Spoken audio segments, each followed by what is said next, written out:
Assalamualaikum warahmatullahi wabarakatuh dan salam sejahtera kepada penonton-penonton, pengikut-pengikut, subscriber channel Cikgu Sufi untuk siri tutorial Google Classroom. Perkongsian seterusnya kita akan berkongsi tentang fungsi menu reuse, iaitu fungsi yang membenarkan kita mengguna pakai semula. Yang pertama post, yang kedua kita punya assignment yang mana kita dah berikan kepada kelas lain, tapi kita nak guna semula, kita tak perlu buat baru, kita hanya gunakan menu reuse ini dan kita masukkan ke dalam kelas semasa. Ini dua menu reuse yang terdapat untuk kegunaan kita.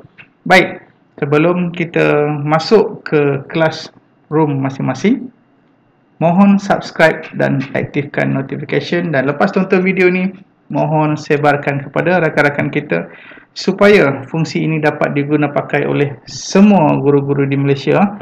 Baik, tanpa melengahkan masa lagi, jom kita masuk ke Google Classroom masing-masing. Okey, ini kelas Cikgu Sufi.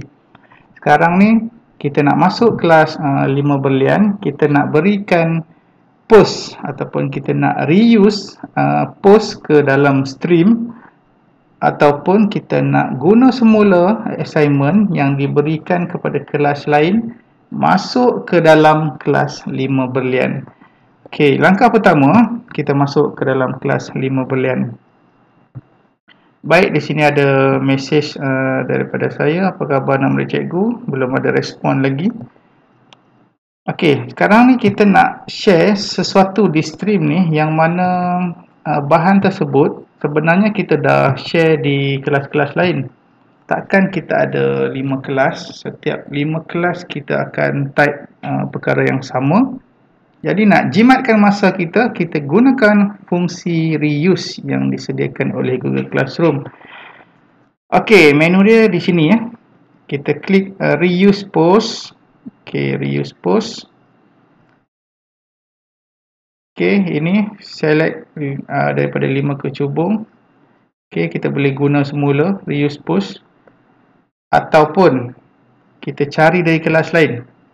Contohlah kita dah buka satu sesi perbincangan dengan anak-anak murid di kelas lain, tapi bila malam tu teringat nak buka pula sesi perbincangan yang sama di kelas 5 berlian.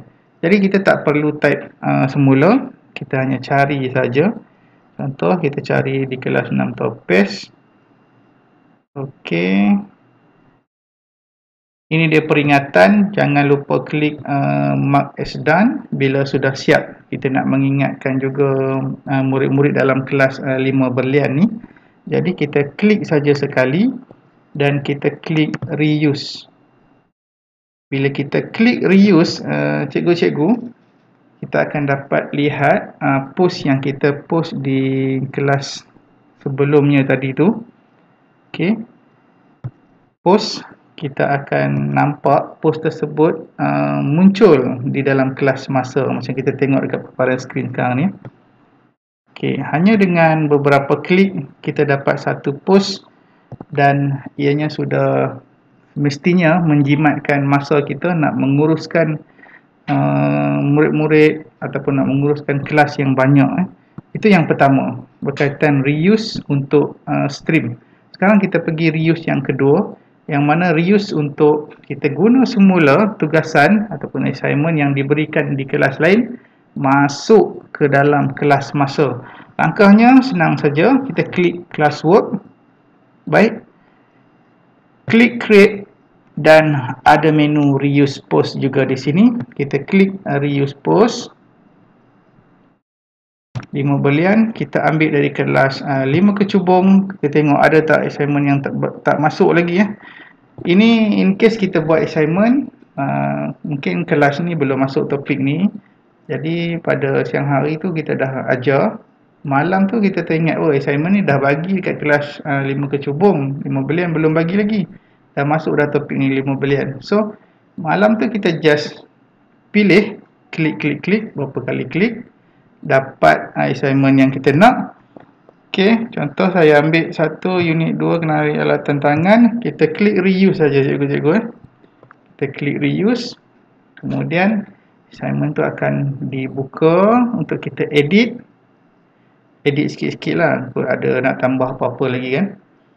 Ok, macam ni. Kali ni khusus untuk kelas 5 berlian saja. Andai kata nak beri untuk kelas lain sekaligus pun boleh juga. Tik saja kat sini. Ok.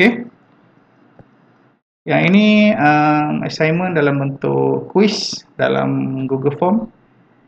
Kita dah enable setting untuk import grade. Boleh nampak di sini ya. Nampak ataupun terlindung dengan saya punya gambar. Okey. Okey. Kat sini ya.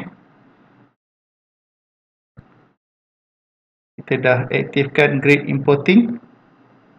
Baik. Seterusnya kita boleh hanya klik assign. Hantar. Siap. Jadi assignment tu akan naik di sini. Dan hanya dengan beberapa klik cikgu-cikgu, kita boleh ambil assignment daripada kelas lain masuk ke kelas semasa. Dia ibarat kita dah buat satu benda, satu perkara, satu tugasan, kita tak payah buat banyak-banyak kali. Buat sekali, iaitu konsep memudahkan yang sebenarnya bila gunakan secara online ni. Kita tak payah buat banyak-banyak kali. Kalau kata nak kena buat banyak kali, itu bukan kelas online, itu kelas biasa. Masuk kelas, ajar benda yang sama, masuk kelas lain, ulang benda yang sama, ulang. Jadi ni tak payah. Masuk kelas ni kita hanya klik-klik, siap. Klik-klik, siap. Okey. Itu fungsi reuse untuk perkongsian, untuk bagi tutorial, siri tutorial kali ini. Jadi moga bermanfaat kepada rakan-rakan guru semua. Jadi seterusnya saya mohon untuk sebarkanlah supaya semua rakan-rakan guru boleh menggunakan fungsi reuse ni. Kadang-kadang dia terselindung, kita tak nampak. Tapi bila kita buat pendedahan macam ni, mudah. Cikgu nak guna apa, tengok saja tajuk video saya dan klik, boleh belajar dengan cepat macam mana nak gunakan fungsi-fungsi yang terdapat di dalam Google Classroom. Itu saja perkongsian untuk kali ini bagi siri fungsi reuse dalam Google Classroom. Jumpa lagi untuk tutorial seterusnya. Assalamualaikum warahmatullahi wabarakatuh.